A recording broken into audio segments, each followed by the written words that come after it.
నమస్తే శ్రీ మాత్రే నమః శ్రీ గురుభ్యో నమః.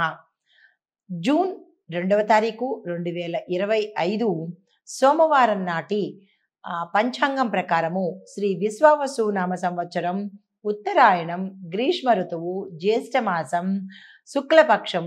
ఈరోజు సూర్యోదయ సమయము తెల్లవారి 5:44 సూర్యాస్తమ సమయం సాయంత్రం 6:43. ఈరోజు తిథి సప్తమి రాత్రి 8:40 వరకు. తదుపరి అష్టమి తిథి ప్రవేశము.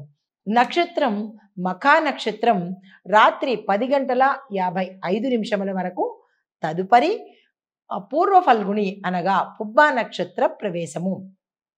ఈరోజు వర్జము ఉదయం 10:16 నుంచి 11:57 వరకు. దుర్ముహూర్త సమయము మధ్యాహ్నం 12:40 నుంచి 1:31 వరకు. తిరిగి మరల మధ్యాహ్నం 3:15 నుంచి సాయంత్రం 4:07 వరకు. అయితే రాహుకాలము ఉదయం 7:22 నుంచి 8:59 వరకు. యమగండ కాలము ఉదయం 10:36 నుంచి మధ్యాహ్నం 12:14 వరకు. బ్రహ్మముహూర్త సమయము తెల్లవారుజామున 4:08 నుంచి తెల్లవారి 4:56 వరకు. అభిజిత్ ముహూర్తము ఉదయం 11:48 నుంచి మధ్యాహ్నం 12:48 వరకు. ఇది నేటి పంచాంగం. నమస్తే. జూన్ 2, 2025 నాటి దిన ఫలితాలలో భాగంగా గ్రహస్థితులు ఈరోజు ఎలా ఉండబోతున్నాయి, వాటి యొక్క ప్రభావము మేషాది ద్వాదశ రాశుల వారికి ఎలా ఉండబోతోంది అనే అంశంలో ముందుగా గ్రహస్థితులు చూసినట్టయితే చంద్రుడు సింహరాశిలో పూర్వ ఫల్గుణి నక్షత్రంలోకి ప్రవేశించాడు. సూర్యుడు వృషభంలోను, బుధుడు కూడా వృషభంలోనే సంచారం చేస్తున్నాడు. శని వక్రగతిలో కుంభరాశిలో సంచారం చేస్తున్నాడు. మంగళుడు మీనరాశిలోను, శుక్రుడు వృషభంలోను సంచారం చేస్తున్నారు. అయితే సోమవారం కావడం వల్ల చంద్రుడి ప్రభావం చాలా ఎక్కువగా ఈరోజు ఉండబోతోంది.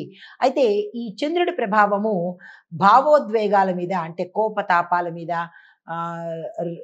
రూడ్గా మాట్లాడడము, ఇలాంటి ఆవేశాలు ఇలాంటి వాటి మీద, అంటే భావోద్వేగాల మీద ప్రభావాన్ని చూపుతూ కుటుంబం మీద, హృదయ సంబంధిత విషయాల మీద చంద్రుడి యొక్క ఫోకస్, అంటే మానసికంగాను కోపతాపాల మీద, ఫీలింగ్స్ మీద, ఇలాగ చంద్రుడి యొక్క ప్రభావము ఈ రాశిలో ఉండే అందరికీ, అంటే ద్వాదశ రాశుల వారికి ఈ ప్రభావాలు చూపించబోతున్నాడు. అయితే ముందుగా మేషరాశి వారిని చూసినట్టయితే విద్యార్థులకు అధ్యయనంలో శ్రమ, అంటే మీరు చదివే చదువులో మీ యొక్క శ్రమ ఫలితాన్ని ఇవ్వబోతోంది. ఉద్యోగస్తులకు సహచరుల నుంచి సహాయ సహకారాలు లభిస్తాయి. వ్యాపారస్తులకు కొత్త ఆఫర్లు రావడము, కాంట్రాక్ట్లు రావడము, తద్వారా లాభాలు వచ్చే అవకాశం కనబడుతుంది. రాజకీయ నాయకులకు మీ యొక్క అభిప్రాయానికి గౌరవం పెరిగే అవకాశం గోచరిస్తోంది. ఆరోగ్యపరంగా చూసినట్టయితే అలసటగా కొంచెం అనిపిస్తుంది తప్ప పెద్దగా అనారోగ్య సూచనలు అయితే లేవు. కుటుంబపరంగా చూసుకున్నట్టయితే సంతోషకరమైన వాతావరణం కుటుంబంలో ఉంది. అయితే పరిహారంగా శివలింగానికి తప్పనిసరిగా అభిషేకం చేసుకోండి. తదుపరి రాశి వృషభ రాశి. ఈ రాశిలో ఉండే విద్యార్థులకు మీ యొక్క అంచనాలకు తగిన ఫలితాలు వస్తాయి. మీరు ఏదైతే అనుకుంటారో, ఈ రేంజ్లో రావాలి అని అనుకుంటారో ఆ రేంజ్కి తగ్గట్టుగానే మీ యొక్క ఫలితాలు కూడా ఉండబోతున్నాయి. ఉద్యోగస్తులకు మీ యొక్క ప్రయత్నాలు ఏవైతే చేస్తారో దానికి తగ్గ ఫలితాలను కూడా పొందబోతున్నారు. వ్యాపారస్తులకు లాభాల పరిమితి అపరిమితంగా ఉండబోతోంది. పెట్టుబడులు నిరభ్యంతరంగా పెట్టుకోండి. అదే రాజకీయ నాయకులకు చూసినట్టయితే ఈ రోజు మీరు మౌనవ్రతం చెయ్యడమే మంచిదిగా చెప్పడం జరిగింది. ఆరోగ్యపరంగా చూసుకున్నట్టయితే పొట్టకు సంబంధించిన లివర్ కానీ, జీర్ణక్రియ కానీ, ఇట్లాగా పొట్టకి రిలేటెడ్ సంబంధించిన సమస్యలు వచ్చే అవకాశం గోచరిస్తోంది. జాగ్రత్తలు పాటించండి. కుటుంబపరంగా చూసుకున్నట్టయితే మానసిక ఒత్తిడి ఎక్కువగా ఉంటుంది.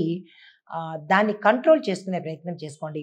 మీకు చెప్పదగిన పరిహారము, చంద్రుడికి పాలాభిషేకం చేసుకోండి, సానుకూలమైన ఫలితాలు పొందుతారు. అయితే తదుపరి రాశి మిథున రాశి. ఈ రాశిలో ఉండే విద్యార్థులకు స్నేహితుల సహాయంతో వీరు ముందుకు వెళ్ళే అవకాశం గోచరిస్తోంది. ఉద్యోగస్తులకు చూసుకున్నట్టయితే కనుక మీ టాలెంట్‌ని గుర్తించి మీకు ఎక్కువ ప్రమోషన్స్ వచ్చే అవకాశము, ప్యాకేజీ పెరిగే అవకాశము కూడా ఇక్కడ కనబడుతోంది. అయితే వ్యాపారస్తులకు చూసుకున్నట్టయితే ఖర్చులు తక్కువగా ఉంచితేనే మీరు లాభాలు పొందే అవకాశం కనబడుతోంది. రాజకీయ నాయకులకు చూసుకున్నట్టయితే మీ మాటకు ప్రాధాన్యత కానీ, ప్రాముఖ్యత కానీ, ఇంపార్టెన్స్ కానీ పెరిగే అవకాశాలు ఇక్కడ ఎక్కువగా కనబడుతున్నాయి. ఆరోగ్యపరంగా చూసుకున్నట్టయితే ఒత్తిడి అధికంగా ఉండబోతోంది. సమన్వయం పాటించుకోండి. కుటుంబపరంగా చూసుకున్నట్టయితే బంధుమిత్రుల మధ్య, కుటుంబాల్లో భార్యాభర్తల మధ్య అన్యోన్యమైన వాతావరణం ఎక్కువగా కనబడుతోంది. పరిహారంగా నవగ్రహాలకు పూజ చేయించుకున్నట్టయితే, విశేషించి చంద్రుడికి పూజ చేయించుకున్నట్టయితే మంచి ఫలితాలు గోచరించే అవకాశం కనబడుతోంది.